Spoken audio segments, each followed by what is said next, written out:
It's Brian Preston, the money guy. How will the Secure Act, or will the Secure Act, steal money from your kids? Yeah, this is one, I think this is probably the biggest thing that happened. This is the most polarizing thing that come out of it. What actually has taken place is the Secure Act has made a very large change to IRAs and how IRAs operate for beneficiaries of IRAs. People are straight up worried that IRAs are ruined now. That's exactly right. So we have to figure out what's the fact, what's the fiction, how do you actually interpret this? So that's why I want to go a little deeper dive on what does this mean. And here's the first thing you need to know. Yes, the stretch IRA has been mortally wounded. Realize this thing, it didn't hit the heart, but it is definitely limping around out there because it's just not as easy to make IRA assets go a long way. Essentially for your children or your grandchildren, a lot of those rules have totally been changed. And one of the things I think that you do really well, Brian, when we talk about tax policy is you say, well, if you think about taxes, a lot of the stuff is sort of common sense. Yeah. Well, we know that a lot of folks out there don't even actually know what a stretch IRA is or aren't familiar with that. So we asked the question in our show prep, why is this something that the IRS went after? Yeah, why was this something they went to go get? Because that's what, and I have not seen anybody else covering this, is why does, between impeachment and everything else that's going on with our government in Washington, why do they care about our IRAs? And I'll tell you why. It's because they want the money. Because if you look at the research, the most recent data I could find on this was from first quarter of 2018. There were $28 trillion in retirement assets in the United States. That's just the United States. So you figure with a year like 2019, 2018, because there was a little bit of a downturn, these assets are easily $33 to $35 trillion. So the IRS is like, or I should say Congress, because the IRS will be implementing the rules, but it's Congress that actually looks at this. They said this is an easy way to go get the money. And it reminds me of the saying is that when they asked the famous bank robber, Willie Sutton, why he robbed banks, his famous quote was, because that's where the money is. So the exact same thing is going on with how do you go raise more tax revenue with our brand new lower tax system from the 2018 tax update. This is how they're going to do it. And so one of the very first questions that you may be asking, maybe this is new to you, maybe this isn't something you come across, you may be asking the question, what is a stretch IRA? So we thought we would lay out the definition for you. A stretch IRA is not a specific IRA structure since it's applied to all retirement accounts, but it's a financial strategy that allows investors to stretch out the distributions of that retirement account over a long period of time. And this issue that the IRS, because here's the problem the IRS was having, and Congress had and the IRS implements, is that people are living a long time. Right. So these stretch provisions, it really did allow you to grow your money for many years to come. And it's already been announced, the IRS is already reviewing, because people live so long, they're going to update over the next 2 years the life expectancy tables again. So it was actually this was going to be an issue that was going to be even less money coming out of your IRAs on a monthly base, on a yearly basis. So we figured, let's do an example, because I've seen nobody out there, and I know we have financial advisors that are watching this. We have a lot of smart people.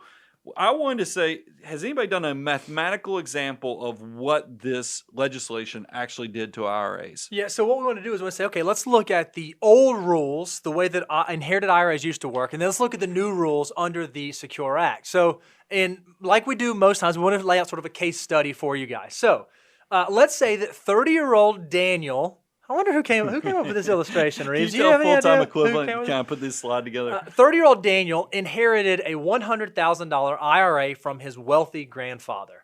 And Daniel took RMDs every year in the IRA. Let's assume that it grew at 8% per year. This is under the old rules. And then he took those RMDs, so he reinvested in an after-tax account. Well, we know that when you invest after tax, there's a little bit of a tax drag. So let's assume that if you can make 8% inside of the IRA, when you factor in tax drag, you can make 6.8% inside of the taxable investment account. And we account. went very conservative with that, because I think we basically took 15%. That's right. We obviously know not all components of income that are built into your portfolio, a lot of it's ordinary income tax. So we could have gone higher. We could have gutted this down to like 6%. Sure. But we wanted to give this thing a fighting chance against the money that is tax deferred or sheltered. And then let's also assume that his tax rate is just 25%. Whether you're looking at federal, state, just effective, his tax rate is 25%. So under the old rules, what would have happened for 30-year-old Daniel, can be seen in the illustration on the screen. Now, if you're out there listening on iTunes, iHeartRadio, Stitcher, one of those places, you may want to go to YouTube and check this out so you can actually see this illustration. But what we show is that the $100,000 IRA that Daniel inherits actually continues to grow through time. Even though he's having to take RMDs every year based on a mortality factor,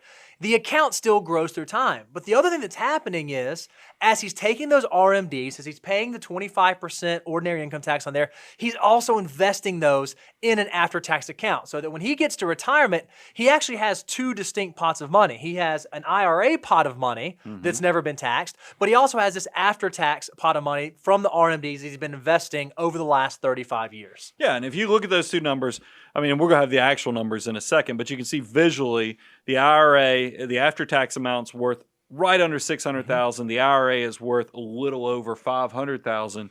Pretty incredible that we got almost $1.1 million under the old system. So fast forward, what happens? Because what happens with the new rules? We know it's a 10-year rule that kicked in. That's exactly right. So under the Secure Act, now inherited accounts must be emptied after 10 years.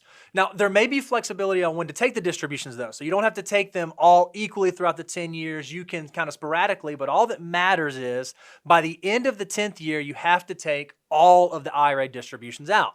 So we said, okay, there's probably two strategies. I mean, there's a number of strategies, but there's probably two main strategies that you'd want to look at to see how well this works. The first is, what if I just pull an equal amount out for the first 10 years that I inherit this, right? So first year I divide the account balance by 10, and the second year by 9, and the third year by 8, so on and so forth. So again, we're showing kind of an illustration of the IRA depletes over the course of 10 years. As you're pulling out those dollars, you're paying tax on them, you are then reinvesting in the after-tax account. So your IRA is completely depleted after 10 years, but if you continue to invest those dollars all the way until you get to retirement age 65, you'll have almost $800,000 at the end of the 35-year period. Yeah, and the reason we did spread it out evenly, if you think about it, realize every year you're required to take a distribution, or you choose to take a distribution from this inherited account, this is going to be taxed at ordinary income tax rates. So you're probably going to want to pay attention to where you are in your marginal rates so you can keep that as reasonable as possible. Now, if it's Roth money, it's probably going to look more like option 2. Sure. Show them option 2, Beth. So then option 2 was, okay, well, what if I take advantage of tax-deferred growth and I let the accounts continue to grow, and then I wait until the 10th year and I pull it all out. So again, you can see the IRA balance growing at 8%. In year 10, we pull out 100% of the IRA balance. We pay tax on that, and then we invest. Well, now you can see as you invest those net proceeds, you end up with a little over $800,000 in an after-tax account by the time you get to 65. So I need a summary of all these things so we can really kind of slice and dice and look at what we ended up with. And fortunately, Full-Time Equivalent Daniel gave us that sheet. So if we pull that up on the screen, you can see old rules. We have an IRA account balance gross of $515,000. Now, after you take into account the 25% taxes, it brings it down to $386,000. You combine that with the after-tax account that's been growing at 6.8% because it has a slight headwind from taxes compared to the 8% that's in the IRA, and you get a grand total of $1,108,000, and that's, if you take it out for the taxes on that IRA ending a balance, it's about $979. So what we would say is like sort of the net benefit, net after-tax benefit for Daniel, for the beneficiary of this IRA, was about $980,000 on the old rules. Now, I do want to give, because I know there's a lot of nerdy people, tax nerdy people, because we ask questions. I want you to know we're nerds too. This is like illustration 3.0. We ran this so many different ways, and you could what if this thing to death. If you did take your distribution all at once under the old rules, assuming you kick the bucket, pass it down, yes, there's a chance that could have been taxed at 35% or 37%. Yep. It would take that $979 down to like $930. Sure. But it's still, I want y'all to know we scratch that itch. But you could what if this thing, because you could also do it on the option B in a minute. We'll talk about how do you tax the $200,000. We'll go ahead, Bo. So again, assuming all of our variables stay kind of consistent, kind of flat, under the old rules, the net benefit to your beneficiaries, or to Daniel in this case, was about $980,000.